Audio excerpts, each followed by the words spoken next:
evening and welcome to the Press Box. My name is Melissa Ponzio and I'll be your host for the next 30 minutes on Atlanta's newest sports talk show. With me always is Reynolds, and our special guest this week is Neil Williamson, who is the network coordinator for WSB Radio Network and our guest sports analyst this week. How you doing, guys?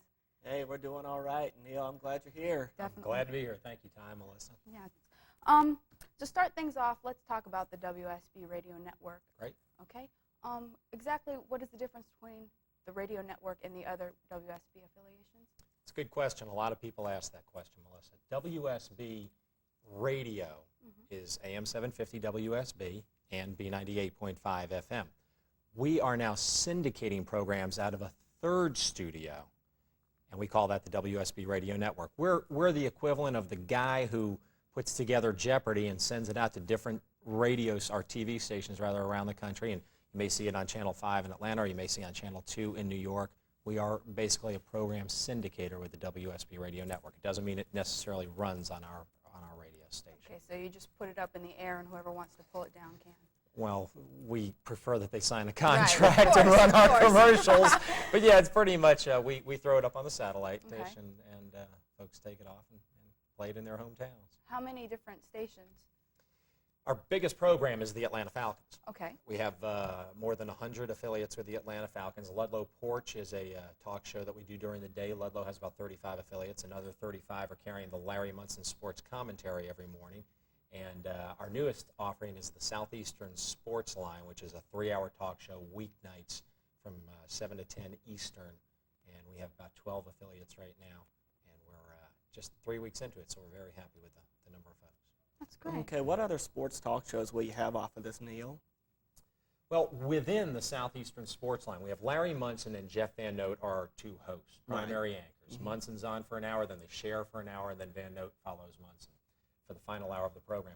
On Thursday nights, we have a racing show from 8 until 10 following Larry Munson called Race Week with Big Jim Casey. And then on Friday nights, after Munson or Van Note from 7 to 8, we have a fishing show called the Southeastern Fishing Line with O'Neill Williams. O'Neill is on the Sports South Network, Ted Turner's network, and has his own cable fishing show. It's seen in 55 million households across America, and we feel it's quite a coup to have O'Neill as our host. Definitely. And you guys have scooped Atlanta, because that's an announcement that we're making today. The press releases will go out tomorrow. Sounds great. And we're excited.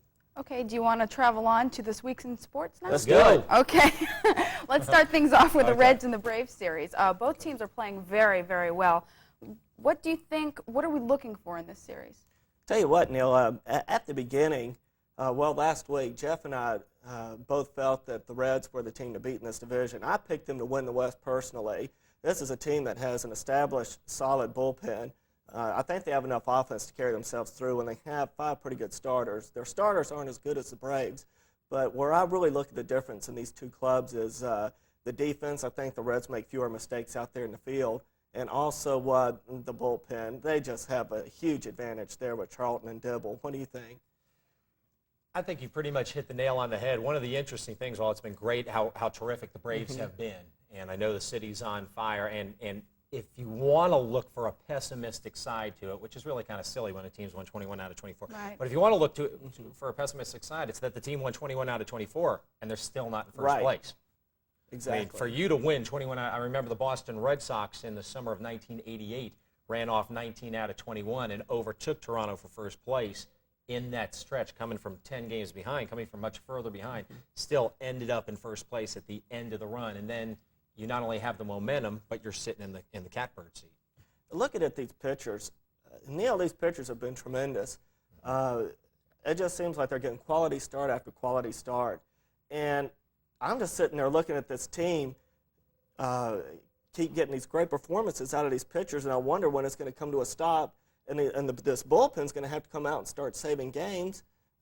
And I just don't know if we have a savior in there yet. Merker came out and saved 2 games against the Reds, but can he keep it up? So many times you see him coming into key games, get behind on the count, maybe walking people or get behind the count and giving up a home run. I really don't see any consistency there, and I don't know if we got anyone who can come through. You don't think that Kent Merker will be able to pick up the slack at all?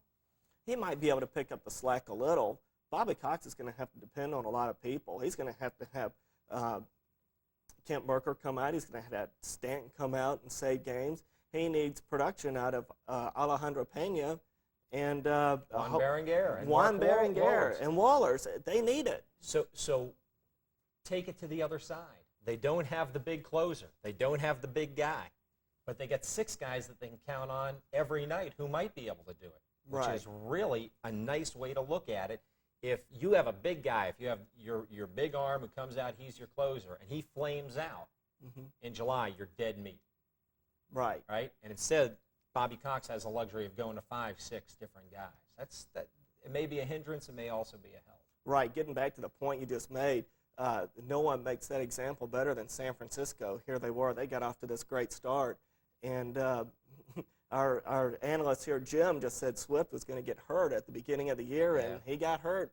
And the Giants have gone downhill a little bit with him being on the DL. Right. So you're right about that. It's a nice luxury to have. You can never have enough pitching, right? Don't you think the Braves have an edge in power, though, for this series? Definitely. And the Braves need to hit home runs. There's no doubt about it. David Justice has been coming along and hitting home runs. I think where the Braves need to get some production is first base. I don't know how you feel about this, Neil, but I was really looking at people like Brian Hunter and Sid bring the team up and hit 25 home runs this year. I don't know if that's going to happen, and they need those guys to come through with the way Pendleton and Gant and Justice. We can't depend on those guys all the time. We got to have those players at first come through for us. Well, first base has been a hole for him, and Sasky coming off the DL and going to the minor league for reassignment, and that opens a great question for the Braves. They're having a big problem right now with the first base position and getting the power out of there. Sasky had 4 home runs and I think 10 RBIs in 18 games, and if you prorate that, he was there for 20 games and played 18. So let's prorate 20 since nobody plays 162 games, especially a guy who had his physical problems. You're looking at the guy hitting 32 home runs and 80 ribbies. Wow. And I think the Braves would take that out of that position right No, I don't think there's any doubt about it. I just wonder. Now, now. But let me interrupt. Jose Rio ain't pitching in AAA. Okay. So, right. It's going to be a different bunch of folks there. You're right about that. Getting back to this, Sasky, now, I just don't know if he's going to be able to put up those numbers like he did before. I just don't know. I was excited at the beginning, but let's remember he hit 30 home runs and knocked into 108 runs in Boston when they signed him. And I don't know if they can come up with those numbers. I think something more realistic, like you mentioned, 80 RBIs and maybe 20 home runs. I really think the Braves would like to have that. And I think that's a reasonable amount of production to expect from him. I think that's a reach. A reach? Yeah, even with what I said earlier, if you're pro-rating, I think it's a reach. You're talking about a guy who hasn't hit major league pitching in a couple of years now. Yeah, they have a hole there. But, one of the things that Bobby Cox has done is that he has been patient with people. I mean, Merker didn't get the job early, and when other guys didn't get the job, it wasn't like the Russ Nixon days. I mean, this guy was such a bad manager because when you got in Russ Nixon's doghouse, you stayed there. Right. Here's a guy who you'd watch Zane Smith go out, and Zane Smith would go 6 innings, give up 2 runs, and lose 3-2. Go 7 innings, give up 3 runs, and lose 4-3. A super hard luck pitcher, and all Russ Nixon said was, I quit your whining. The guy's a whiner. He can't get the job done. No, he was playing with a lousy team, lousy defense, no hitting support, and yeah, he got mad. I'd kick over a few lockers too. So Russ Nixon banishes him. The guy ends up getting traded to Pittsburgh, and I think we've seen what Zane Smith has done since then. Right, and you remember what we got for him? Was it Sergio Valdez? Yeah, I mean, I don't even know if the guy can stay in and pitch in the it sure Cleveland wasn't Babe organization. Ruth. That's all I know. It sure wasn't Babe Ruth. Well, for our viewing audience, if you'd like to call in with any questions or comments, our number here is 873-6713. And as I speak, we have a phone call right now. Hi, caller. You're on the air. Caller? Hello? Hello? Okay, this is me.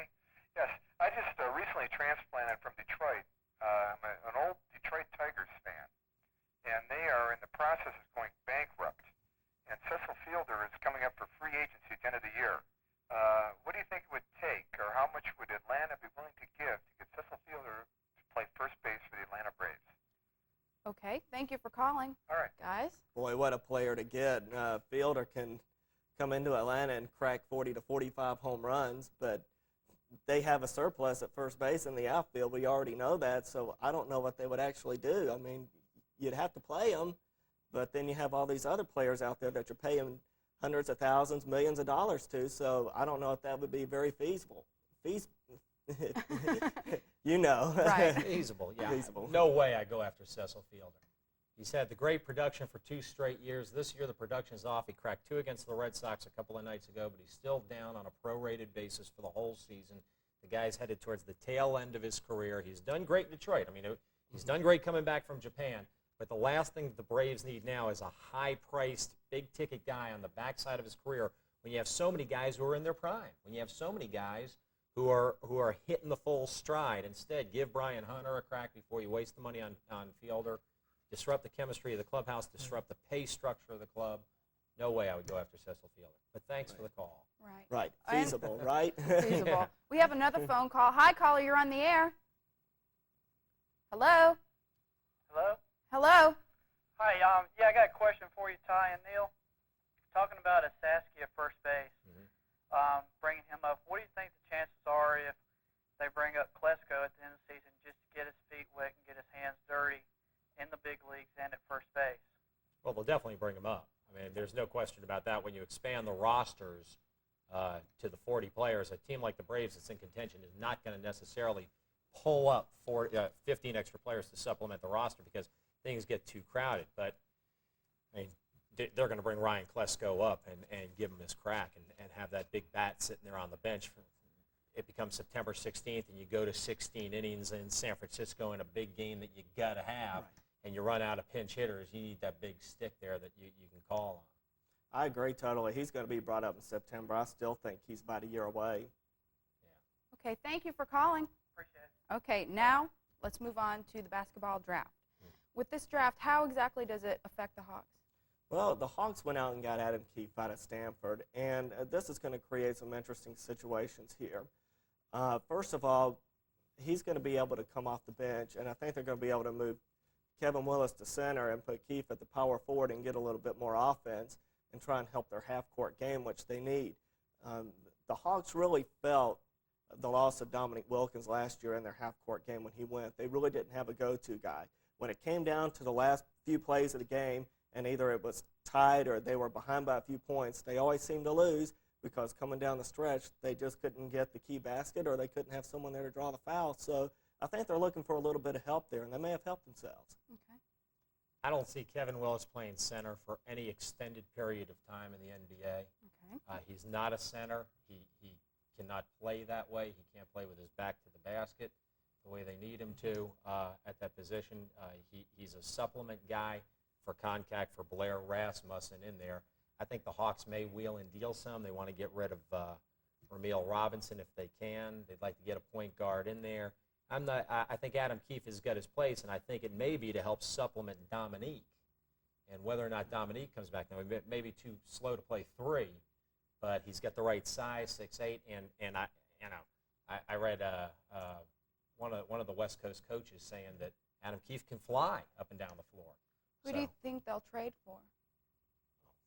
The doors are open. I spoke today to one of the prominent NBA agents, an agent who's a friend of mine who represents a number of coaches who said that they have the word around the NBA right now is don't send your media guides to press. Okay, because everybody feels like the whole league is going to go topsy-turvy. A lot of teams have gotten under the salary cap. A lot of teams may drafted different players that they already had a surplus out at the position.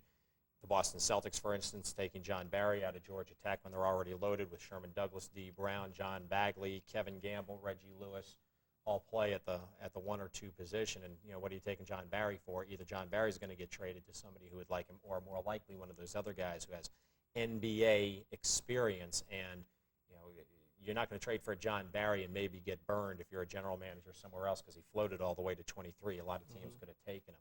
But they will trade for somebody who has a track record, and that way they don't get burned in the press. What team helped themselves the most in the draft? Well, I don't know about the draft, but in the offseason, I thought Phoenix really helped themselves out a lot. They were lacking a lot in the power game up front, and they helped themselves by getting Charles Barkley and now Oliver Miller. And Oliver Miller, for his size, is going to be able to surprise a few people. This is a man that's 6'9", 310, 320 pounds, Huge. with very soft hands, and is pretty mobile. So I think he's really going to help Phoenix in their front court game with Tom Chambers. I think the round mound of rebound is going to help them immensely. I think Oliver Miller is a bust. He played at 290 in college. He weighed in at 318 for the camp in Orlando. He was measured at 6'7" and a half at the NBA camp. He's not 6'9". Never trust what they tell you in the college media guys. Just like a minor who is 6'5" and is now 6'3", 6'3", and Byron Houston is 6'4" now instead of 6'7". Right, and you get this kid Miller who comes in fat. He's shorter. He shows an absolute attitude problem walking into that camp, 30 pounds overweight. And I don't know if there's enough room in the lane for both of those guys to play. I mean, Charles needs a little room to wheel and deal. Well, you're right about that, but then Charles Barkley came out of Auburn, and he had this attitude problem. He was listed at 6'6". No, this guy was a talker. What was his attitude problem? No, this guy was a talker down there at Auburn. You can talk all you want. I'm talking about coming to camp in shape. He came to camp ready to play. This guy came like a tub of lard. Oh, that's he came in at 6'4" and a half. He came in at 6'4" and a half. He was listed at 6'6". That has nothing to do with his attitude. That has nothing. Muhammad Ali once said, "It ain't bragging if you can back it up," and Charles Barkley has backed it up. Well, he has backed it up. We'll see if Miller can do the same thing. I don't think he can. Well, we'll see. Okay, we'll see. And right now we have a phone call. Hi, caller, you're on the air. Hello? Hello? Oh, yes. I'd like to ask a question. What player do you think the Hawks should get if they decide to trade Ramil Robinson or, let's say, give other players on the bench a chance as Monroe from NC State or any other players? What is your comment? Okay, thank you for calling. Boy, that's a tough call. There are so many players out there, and there are some players that teams are willing to deal and some that some teams are just going to hold on to. I think basically to answer that question, you need to sit there and look at the Hawks and see what are their main needs. And apparently one of their main needs was to get some offensive production at the power forward position or with one of the big men. So if they're going to make a trade, I think it's going to be for a big man who can score. I think they need a point guard. I'll tell you what I was surprised the most about in the NBA draft, and that is that the NBA has made the shift from you have to have the big man in the middle to win to now you have to have the point guard who can do it all to win. The NBA has made that shift from the Russell Chamberlain, Kareem Abdul-Jabbar, Robert Parrish era to you got to have the point guard. Shaquille O'Neal came out first. Alonzo Mourning came out second. Christian Laettner came out third. He's going to play some at center at the 5 position. I'm kind of surprised. You had to take those guys, but I'm not sure how much those teams helped themselves. I think Charlotte did because they had good players at other positions, at 4 and at 2. Okay, we have another phone call. Hi, caller, you're on the air. Hello? Hello? Yes, what's your question? I just had a comment for your gentleman who said that Barkley came into camp in shape. He was 310 pounds coming into the Olympic camp, which was one of the main reasons he got cut by Bobby Knight, and was very overweight for the Sixers camp. He's worked his way down, but Oliver Miller still has that same possibility. So just wanted to correct the gentleman in the center there. Okay. He came into camp and could play at the weight. Oliver Miller could not play at the weight in the camp in Orlando. I mean, that's the bottom line is if you can play at the weight, you're not out of shape. Kevin Duckworth, for years, they've told Kevin Duckworth, he's fat. And he kept saying, I'm playing at the weight. And he played at the weight. Charles Barkley played at the weight. Oliver Miller did not produce in the rookie camp at the weight. Getting back to this draft here, how do you think O'Neal's going to fare in the NBA, and how do you think he's going to help that Orlando team? They will sell a lot of tickets. You're right about that. Now, I think that he'll play well in the NBA. I think who's the best center to come out in the last 5 years? David Robinson. Yeah. They haven't even made it to the conference finals. Was Ewing in 5 the 5 years ago? Before that? Patrick Ewing's 1985. They haven't made it to the conference finals. That was a point I was going to continue with earlier is even with the 2 best centers who probably come out in the last 7 or 8 years, neither of those teams has made it to the conference finals. Well, yet again, we have another phone call. Hi, caller, you're on the air. Hey, Ty. Hey, Neil. Hey. Hello. Question. Why didn't the Hawks draft Tracy Murray or Don McClain forwards instead of Adam Keith, guys who's been there and can really put up some numbers and crash the boards, and McClain who can knock it down from outside? Well, originally I thought the Hawks were going to take Harold Miner to really help the outside game and to help to get some points from the perimeter. I thought he was a shoo-in, but then Keefe was left open, and they just felt that he was the best player. You mentioned 4 Pac-10 players, and I think what's interesting is that Harold Miner, that everybody keeps talking about what an offensive force he was. He shot .438 from the floor. That's not an offensive force. No. If you're shooting .438, playing against guys from California and Gonzaga and places like that, no slight to John Stockton, but playing those kind of games and you're still only shooting .438, what are you going to do when Joe Dumars or Michael Jordan or who else is in the division that can play defense in the Central Division? What are you going to do when those guys are all over you?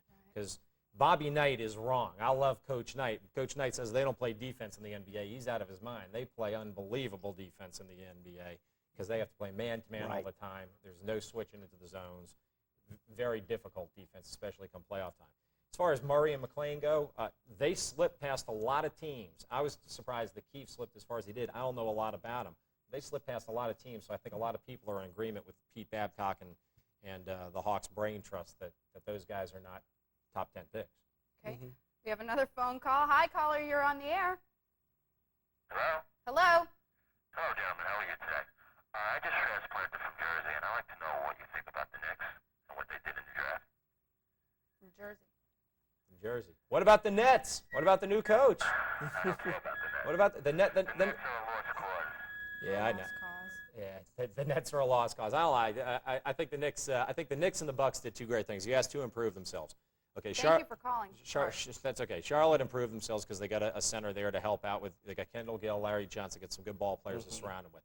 I think that the Knicks and Milwaukee both needed to make major shakeups. Major shakeups.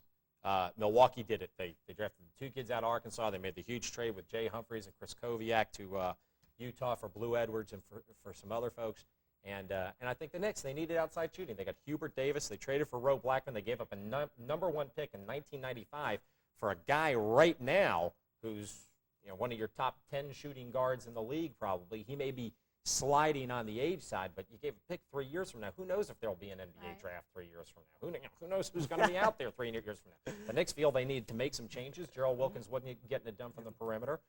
Anthony and Mark Jackson couldn't shoot from outside 12 feet if their life depended on it.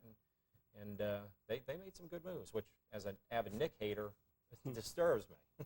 Well, I think you're right about Milwaukee. I really like the selection they made in Ty Day. That's a tremendous player who I think can play 2 positions. He can play the big guard and he can play the small forward for you. He's an excellent ball player. Maybe it's just me. Maybe I'm on the Arkansas bandwagon talking about Ty Day and now Oliver Miller, but those are excellent players there that I saw in person in college. Okay, well, let's move on to Wimbledon now. Okay. I want to make one more point. Okay, All sure. these Arkansas guys were so good, and 3 of them went in the first round. How and come one they of them got went in the second eliminated round. so early? Hey, well, Las Vegas had 3 guys go in the first round and 1 go in the second round last year, and all of those guys went to the Final Four like for 3 or 4 years of their college, and I don't remember Arkansas. I mean, good team, but fading. Okay, well, Maybe coaching. okay. Coaching. No one's a good coach. Time out. Okay, now on to Wimbledon. It's the first week of Wimbledon, and Monica Seles is hot, and so is Yvonne Lindell. Do we have any picks here? Well, Lindell has never won that, and my pick is that he never will. Okay. In the men's, I like Boris Becker, Okay. and Why? Pete Sampras plays well on the grass over there. Those are my 2 picks for the men. Steech won it last year, and I just don't see him repeating over there again. Okay. Okay, how about the women? The women, Monica Seles is the top player on the female side, but across the channel, I thought she would win the French Open. Now at Wimbledon, I think Steffi Graf is going to repeat. She's the one to beat, in my opinion.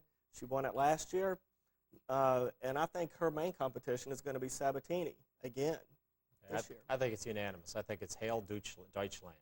Okay. I like Becker just because it's so much fun to get up on Sunday mornings and watch him scrape his knees. And I like Steffi Graf because I think that she has turned the corner from her personal problems. You saw her in the French. She gave Monica a great run for her money, and I think she's about to take that step back to being a premier, one of the 2. She is one of the 2, but maybe overtake Seles as the premier player in women's tennis. Finally, we agree. We agree on No, that's All good. right. All right, good. now let's go to our phone call. Hi, caller, you're on the air. Hello? Hey, man, he's fixing to put me on. Hello? Okay, well, let's talk for a minute about Jimmy Connors. Now, he's 39 years old. Okay. He lost.